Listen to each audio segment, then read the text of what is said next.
हरे कृष्णा। ब्रह्मा जी आगे कहते हैं कि महादेव जी से माता पार्वती ने क्या प्रश्न किया, अब मैं उसकी चर्चा करता हूँ। पार्वती जी ने कहा, हे महेश्वर, मुझसे भगवान के वैभव, मत्स्य, कूर्म आदि अवतारों का आप वर्णन कीजिए। महादेव जी कहते हैं, देवी एकाग्रचित्त होकर सुनो, मैं तुम्हें बताता हूँ। मैं श्रीहरि के वैभव, मत्स्य, कूर्म आदि अवतारों का वर्णन करता हूँ। जैसे एक दीपक से दूसरे अनेक दीपक जला लिए जाते हैं, उसी प्रकार एक परमेश्वर के अनेक अवतार होते हैं। उन अवतारों के परावस्थ, व्यू और विभव आदि अनेक भेद हैं। भगवान विष्णु के अनेक शुभ अवतार बताए गए हैं। ब्रह्मा जी ने भृगु, मरीचि, अत्रि, दक्ष, कर्दम, पुलस्त्य, पुलह, अंग्रीरा तथा क्रतु, इन 9 प्रजापतियों को उत्पन्न किया। इनमें मरीचि ने कश्यप को जन्म दिया। कश्यप के 4 स्त्रियां थी, अदिति, दिति, कद्रु और विंता। अदिति से देवताओं का जन्म हुआ। दिति से तमोगुणी पुत्रों की उत्पत्ति हुई, जो महान असुर हुए, जिनके नाम मकर, हयग्रीव, महाबली, हिरण्याक्ष, हिरण्यकश्यपु, जंब, मय आदि था। और मकर तो बड़ा ही बलवान था। उसने ब्रह्मलोक में जाकर ब्रह्मा जी को मोहित करके उनसे संपूर्ण वेद ले लिए। इस प्रकार श्रुतियों का अपहरण करके वे महासागर में घुस गया। फिर तो सारा संसार धर्म से शून्य हो गया। वर्ण संकर संतान उत्पन्न होने लगी। स्वाध्याय, षट्वकार और वर्णाश्रम धर्म का लोप हो गया।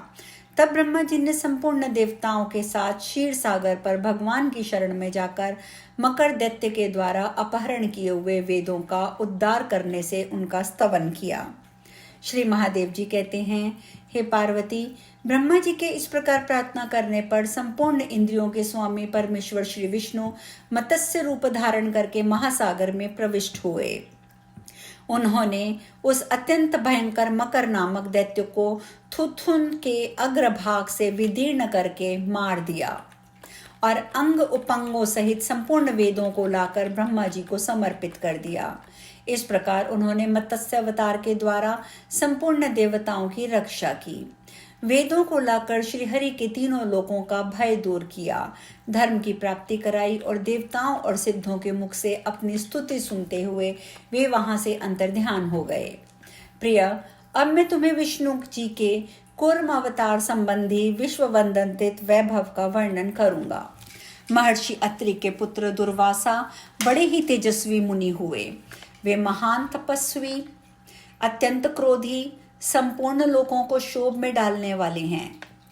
एक समय की बात है, वे देवराज इंद्र से मिलने के लिए स्वर्गलोक में गए। उस समय इंद्र ऐरावत हाथी पर आरूढ़ हो संपूर्ण देवताओं से पूजित होकर कहीं जाने के लिए उद्यत थे। उन्हें देखकर महातपस्वी दुर्वासा का मन प्रसन्न हो गया। उन्होंने विनीत भाव से देवराज को एक पारिजात की माला भेंट की।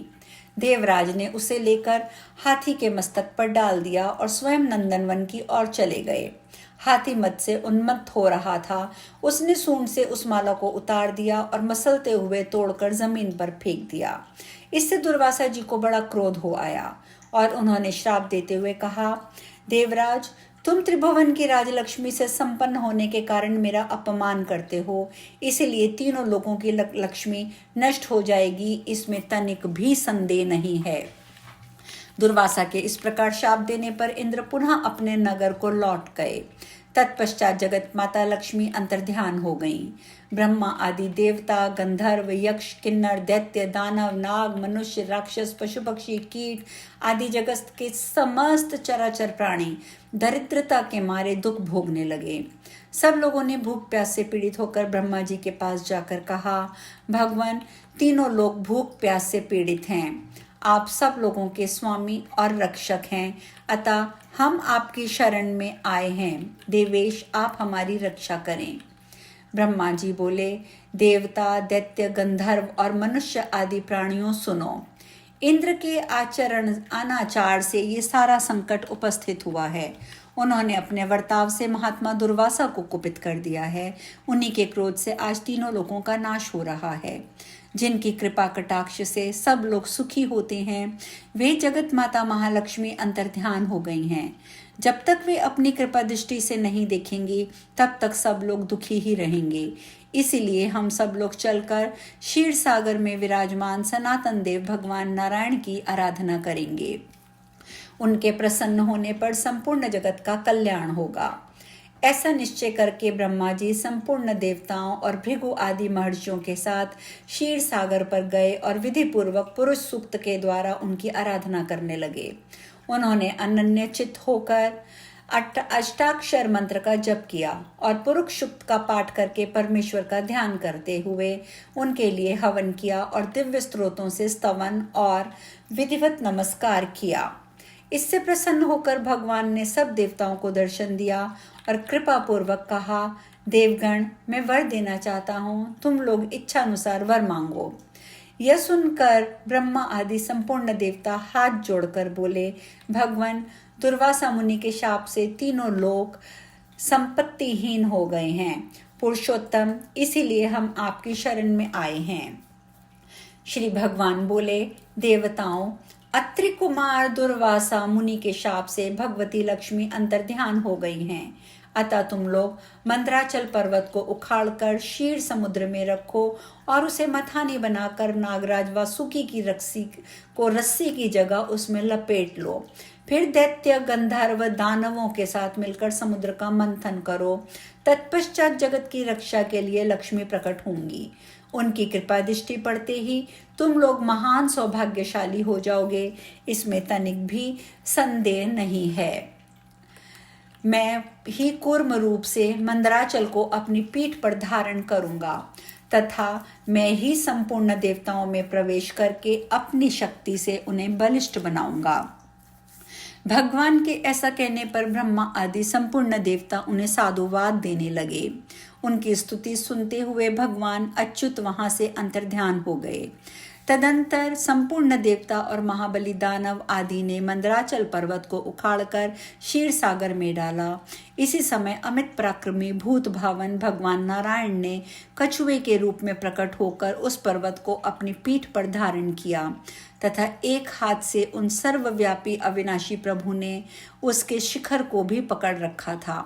तदंतर देवता और असुर मंदराचल पर्वत में नागराज वासुकी को लपेटकर क्षीर सागर का मंथन करने लगे।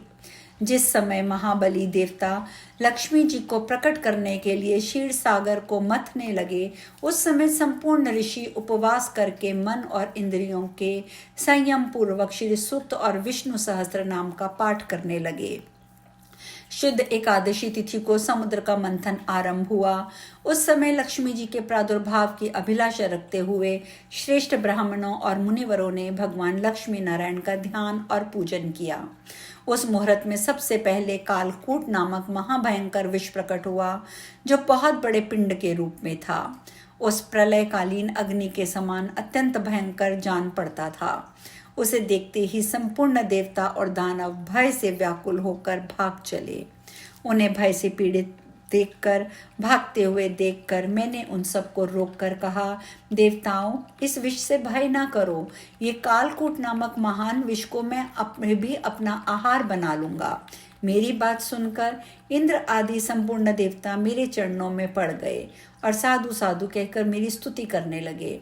उधर मेघ के समान काले रंग वाले उस महाभयानक विष को प्रकट हुआ देख मैंने एकाग्रचित्त से अपने हृदय में सर्व दुखहारी भगवान नारायण का ध्यान किया और उनके 3 नाम रूपी महामंत्र भक्ति पूर्वक जप करते हुए उस भयंकर विष को पी लिया। सर्वव्यापी विष्णु ने 3 नामों के प्रभाव से उस लोक संहारकारी विष को मैंने अनायास ही पचा लिया।